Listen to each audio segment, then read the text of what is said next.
Oke, mana sih yang performanya lebih bagus antara SS2 varian 1 dengan SS2 varian 5? Seperti yang kita ketahui bahwa SS1, SS2 itu merupakan kelanjutan dari SS1, di mana SS2 sendiri itu memiliki beberapa varian. Yang menjadi pertanyaan adalah mana yang lebih bagus antara varian 1 dengan varian 5-nya. Nah, hal ini menjadi menarik karena keduanya merupakan pengeluaran dari PT Pindad. Untuk menjawab mana yang lebih menarik, mana yang lebih performanya lebih bagus, itu dapat dilihat dari spesifikasinya dulu sebelum kita menjawab. Nah, seperti yang kita ketahui bahwa spesifikasi dari senjata SS2 varian 1, peluru yang digunakan adalah peluru 5,56 mm standar NATO.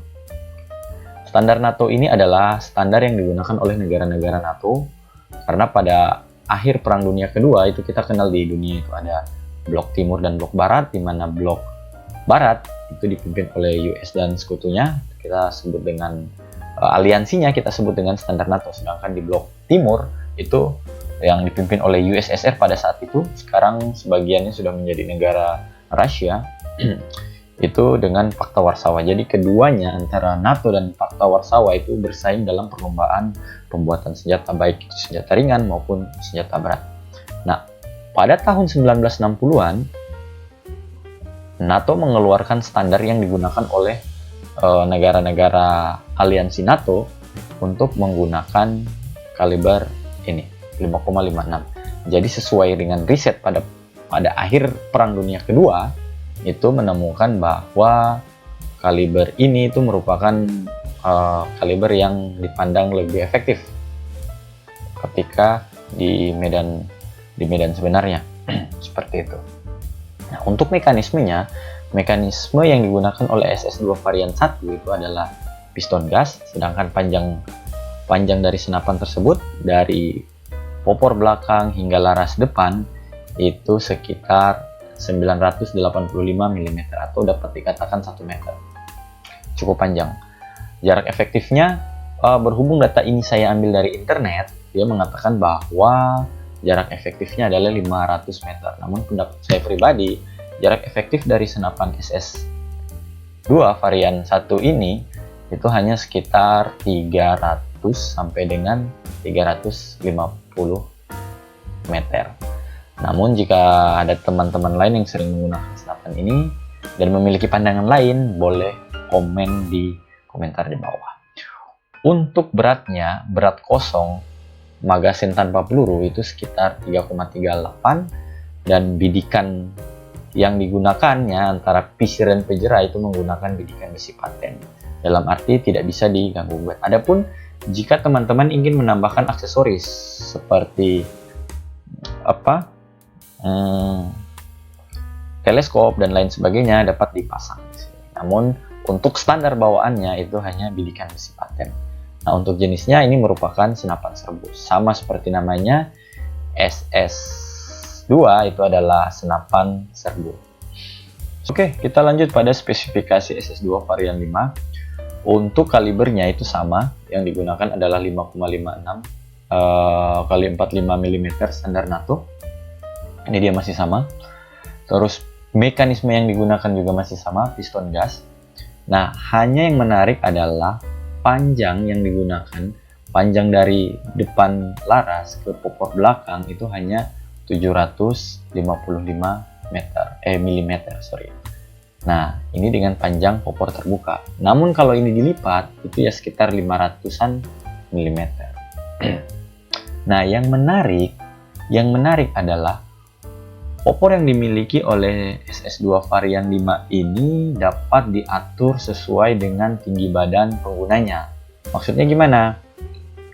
Jadi popornya ini bisa di-setel, ditarik ke belakang.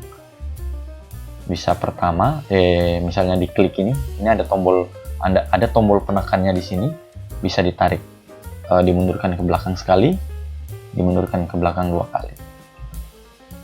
Untuk yang tinggi badannya 170-an itu kebanyakan lebih nyaman untuk ditarik sekali. Tapi kalau untuk yang tinggi badannya 180-an itu kebanyakan ditarik 2 kali.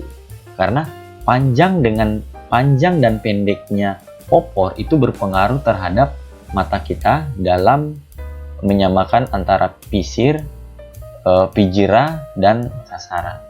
Sehingga setiap orang itu memiliki kenyamanan yang berbeda-beda dalam memegang senapan tersebut.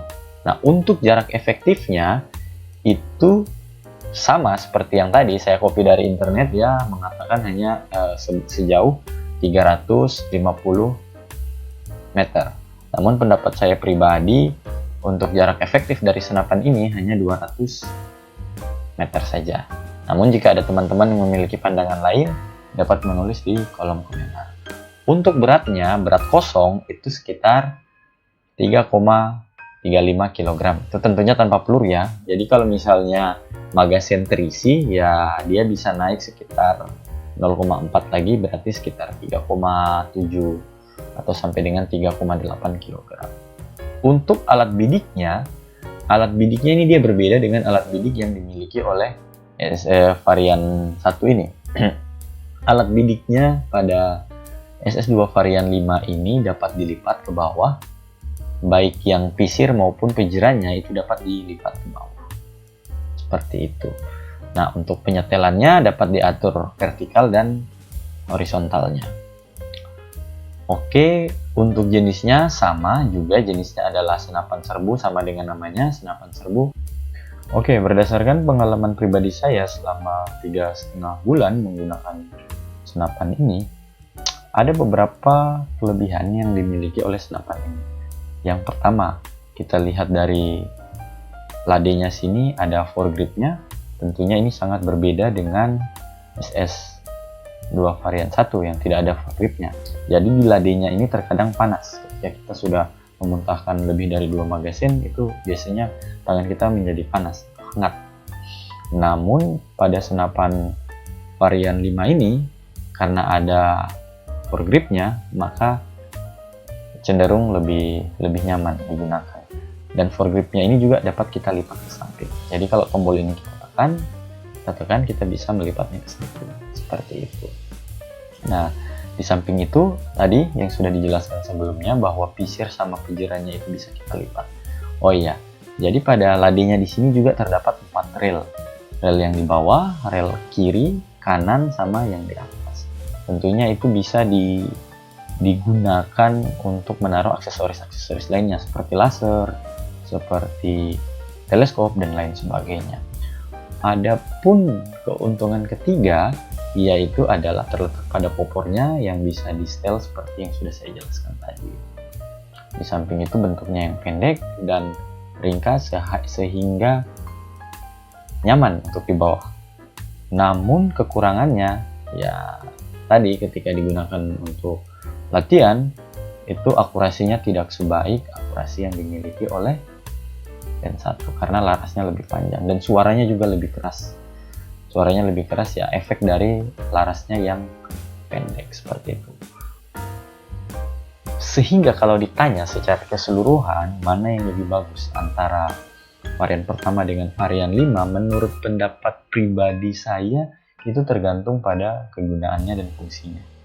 Kita tidak bisa menyamakan antara varian pertama dengan varian kelima ini karena berdasarkan fungsinya sudah berbeda. Pengetahuan tentang senjata ringan ini juga perlu diketahui oleh teman-teman yang mengambil hubungan internasional, karena dalam hubungan internasional tentunya teman-teman mengenal tentang konflik, persenjataan, senjata berat, senjata ringan, ICBM, dan lain sebagainya.